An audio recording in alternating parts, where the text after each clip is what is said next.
Hi everyone, कैसे हो। स्वागत करता हूं आज के फिर से नई वीडियो में। तो मैं पवन कुमार स्वागत करता हूं आपके अपने चैनल स्लो एज ग्रो में। तो दोस्तों आज हम बात करेंगे पाचन तंत्र। पाचन तंत्र क्या होता है इसके बारे में आपको बिल्कुल डिटेल में बताएंगे। उस वीडियो को आपको लास्ट तक देखना है। वीडियो अच्छा लगा तो वीडियो को एक लाइक कर देना और लास्ट में कमेंट में बताना वीडियो कैसा लगा दोस्तों। तो चलिए वीडियो को हम बिना देर किए शुरू करते हैं। देखिए हम क्या कहते हैं, पाचन तंत्र क्या होता है दोस्तों, इसके बारे में पहले बात करते हैं। देखिए पाचन क्या होता है, जब हम किसी भोजन को खाते हैं उसका पूर्ण रूप से शरीर में अवशोषण हो जाना पाचन कहलाता है। भोजन हमने खाया उसका पूर्ण रूप से शरीर में अवशोषण हो जाना उसे पाचन कहते हैं। पाचन देखिए 5 तरह से होता है। पाँच मतलब पाचन में 5 क्रियाएं होती है। पहला क्या होता है दोस्तों, कहता है अंतर्ग्रहण होता है। अंतर्ग्रहण के बाद पाचन होता है। पाचन के बाद दोस्तों क्या होता है, अवशोषण होता है। अवशोषण के बाद स्वांगीकरण होता है। स्वांगीकरण के बाद बहिक्षेपण हो जाता है। इतनी क्रियाएं होती है, बहिक्षेपण हो जाता है। देखिए पहले इसे समझ लेते हैं डायग्राम को। डायग्राम में कुछ हमने लिखा है, जैसे कि मुख हो गया, दांत हो गया, जीभ हो गया, ग्रसनी हो गया, ग्रसिका हो गया, अमाशय हो गया, अग्नाशय हो गया, यकृत हो गया, छोटी आंत हो गया, बड़ी आंत हो गया, मलद्वार हो गया। इतने सब भाग होते हैं। जो पाचन क्रिया में जो तंत्र भाग लेते हैं उसे पाचन तंत्र कहते हैं। पाचन की क्रिया में जो भी तंत्र भाग लेते हैं, जितने भी ऑर्गन भाग लेते हैं उसे पाचन तंत्र कहते हैं। देखिए अब क्या करते हैं, पाचन हमारा कहाँ से शुरू होता है दोस्तों, मुख से। पाचन कहाँ से शुरू होता है, मुख से शुरू होता है। हम भोजन को ग्रहण करते हैं, भोजन को मैंने थाली में लिया उसको खाया, तो इसे क्या कर अंतर ग्रहण करते हैं। जब भोजन को ग्रहण करते हैं दोस्तों, उसको क्या करते हैं, दांत के माध्यम से चबाते हैं। भोजन को मैंने ग्रहण किया तो यह नहीं लेना है, पूरा नहीं, उसको क्या कहते हैं, दांतों के माध्यम से चबाते हैं। जब चबाने के बाद क्या दोस्तों, हमारा जीभ होता है। जीभ का काम क्या होता है, देखिए हमने क्या किया, भोजन को मुख के माध्यम से ग्रहण करा, दांतों के माध्यम से चबाया। जीभ जो होता है ना दोस्तों, और लार लार को लार में मिलाता है। मतलब भोजन और लार को मिलाने का कार्य कौन करता है, जीभ करता है। यह क्या करता है, भोजन को लार में मिलाने का कार्य करता है। भोजन में जब लार में मिल जाएगा फिर क्या करता है दोस्तों, ग्रसनी में आता है। ग्रसनी माने ग्रसिका एक नली होती है, जबकि बड़ी नली होती है। ये क्या करता है, भोजन सीधा अमाशय में पहुंचा देता है। मतलब 32 सेंटीमीटर शायद होती है का, लगभग, शायद याद नहीं है, बस ये जानते हैं लंबी होती है। देखिए भोजन को अमाशय तक, ग्रसिका नली क्या करता है, भोजन को कहाँ तक पहुंचाता है, अमाशय तक। अब भोजन हमारा कहाँ आ गया दोस्तों, अमाशय में। अमाशय में दोस्तों हमारे क्या होते हैं, बहुत सारे अमाशय हमारे जठर ग्रंथि होता है। जठर ग्रंथि क्या, जठर रस निकलता है। देखो देखिए जठर रस हमारे 3 प्रकार का होते, 3 प्रकार से जैसे होता है। जैसे हमारे क्या हो गया, पेप्सिन एंजाइम होता है। पेप्सिन एंजाइम होता है, एचसीएल होता है, और कहता है श्लेष्मा होता है। पेप्सिन एंजाइम जो होता है दोस्तों, ये प्रोटीन का पाचन करता है। पेप्सिन एंजाइम क्या करता है, प्रोटीन का पाचन करता है। और हमारे एक और एंजाइम होता है एचसीएल, यह क्या करता है, यह अम्लीय माध्यम प्रदान करता है। अम्लीय माध्यम कौन प्रदान करता है, हमारा यस सीएल जो होता है अम्लीय माध्यम में क्या करता है, पेप्सिन की हेल्प करता है। और उसके बाद क्या करता है, श्लेष्मा होती है। यह क्या करता है, अमाशय के दीवारों को बनाए रखती है। यह अमाशय की दीवारों को बनाए रखने का काम कौन करता है, श्लेष्मा करता है। लेकिन अमाशय के बाद कहाँ आता है, भोजन का आता है, छोटी आंत में आता है। छोटी आंत में क्या करता है, इसमें बहुत सारे हमारे क्या होते हैं, एंजाइम पाए जाते हैं। जैसे हमारा हो गया ट्रिप्सिन एंजाइम, ये कहते हैं प्रोटीन को पेंटोज में परिवर्तित कर देता है। प्रोटीन को पेंटोज में कौन का, ट्रिप्सिन एंजाइम होता है, यह परिवर्तित करता है। जैसे हमारा माल्टेज एंजाइम क्या करता है, माल्टोज को शर्करा में, ग्लूकोज में, वहीं माल्टोज को ग्लूकोज में परिवर्तित कर देता है।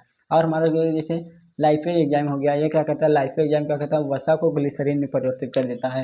उसके बाद तो छोटी आंत में आने के बाद छोटी आंत में क्या होता है, अधिकतर मतलब 90% पाचन कहाँ होता है दोस्तों, छोटी आंत में होता है। छोटी आंत में आने के बाद भोजन बड़ी आंत में आता है। बड़ी आंत में आने के बाद दोस्तों मलद्वार से जितने भी अपशिष्ट पदार्थ होते हैं वो बाहर निकल जाते हैं। मलद्वार से अपशिष्ट पदार्थ क्या निकलते हैं, बाहर निकल जाते हैं। तो इस प्रकार से हमारा पाचन होता है। चलिए कुछ लिख के समझ लेते हैं। देखिए मैंने दोस्तों क्या किया, भोजन को क्या किया, मैंने भोजन लिया, मैंने भोजन लिया, भोजन को क्या किया दोस्तों, ग्रहण किया। मुख से माध्यम से क्या किया, ग्रहण किया। ग्रहण करने के बाद दोस्तों कहाँ पर अगर ना, दांतों के माध्यम से चबाया। दांतों के माध्यम से चबाने के बाद दोस्तों क्या किया, जीभ के माध्यम से मिलाया। जीभ के माध्यम से मिलाने के बाद दोस्तों ग्रसिका ग्रसनी में आया। ग्रसनी के बाद दोस्तों कहाँ पर आया, ग्रसिका में। ग्रसिका में ग्रसिका में आने के बाद दोस्तों ग्रसिका नली होते हैं, ये कहते हैं भोजन को सीधा कहाँ, अमाशय तक पहुंचा देता है। अमाशय तक पहुंचा देता है भोजन को। अमाशय तक पहुंचाने के बाद दोस्तों अमाशय में बहुत सारे हमारे एंजाइम पाए जाते हैं, मैंने आपको बताया। अभी देखो अमाशय में जब आ गया भोजन तो कहाँ, अमाशय से कहाँ आता है दोस्तों, छोटी आंत में आता है। छोटी आंत में आ गया। छोटी आंत में आने के बाद कहाँ आता है भोजन, बड़ी आंत में आता है। बड़ी आंत में आते हैं। बड़ी आंत में आने के बाद जो मल द्वार से जो अपशिष्ट पदार्थ होते हैं, मल द्वार से बाहर आ जाते हैं। मल द्वार से आते हैं। देखिए मैंने भोजन को खाया, भोजन को ग्रहण करना, भोजन को मुंह से ग्रहण करते हैं। इस क्रिया को क्या कहते हैं, अंतःग्रहण करते हैं। क्या कहते हैं, अंतःग्रहण। अंतर्ग्रहण किया, फिर कहता है दांत के माध्यम से चबाने का कार्य करते हैं। चबाने का कार्य किसका करता है? दांत करता है। कहता है जीभ का करता है मिलाने का काम करता है, मिलाने का कहता है। अब जीभ में जब मिला दिया, जीभ करता है या लार, लार में मिलाता है।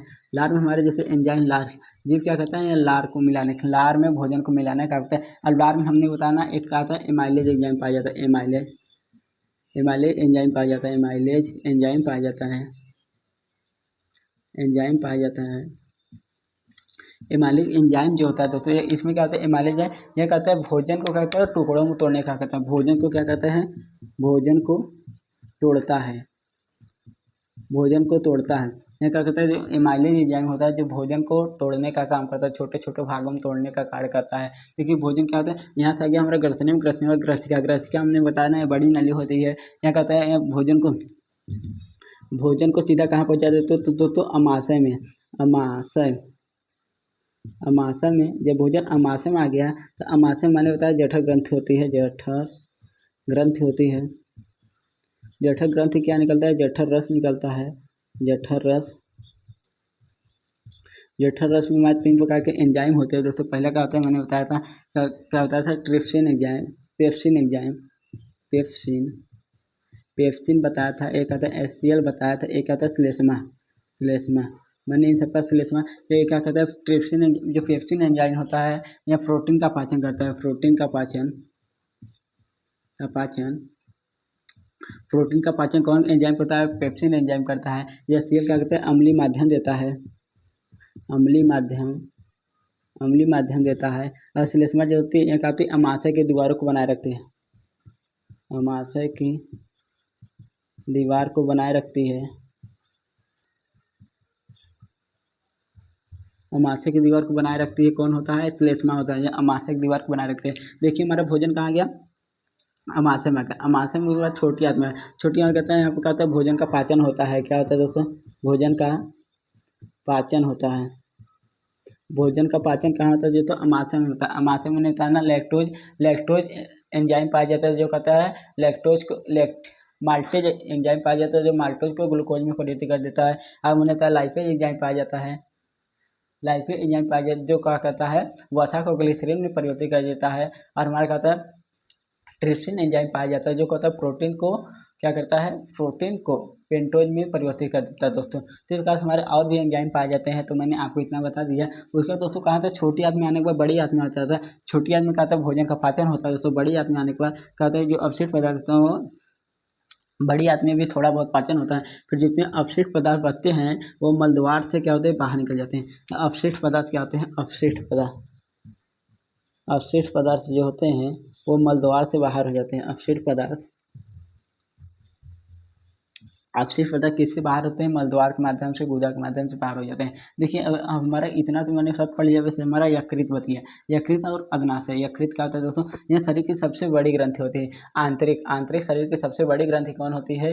यकृत होती है। आंतरिक शरीर की सबसे बड़ी ग्रंथि यह क्या होती है? यकृत। मैंने बताया यकृत को ऐसे ही देख लेते हैं। यह शरीर की क्या होती है? सबसे बड़ी ग्रंथि होती है, सबसे बड़ी ग्रंथि होती है, शरीर की सबसे बड़ी ग्रंथि होती है। इसका वजन दोस्तों कितना होता है? इसका वजन हम बात करते हैं 1.5 kg से 2 kg तक होता है, 2 kg। इसका वजन 2 kg तक होता है। यह कहते हैं सबसे बड़ी होती है। अब अग्नाशय, इसके बाद जो होता है दोस्तों पहले सबसे बड़ी ग्रंथि होता है यकृत, यकृत के बाद दूसरा होता है अग्नाशय।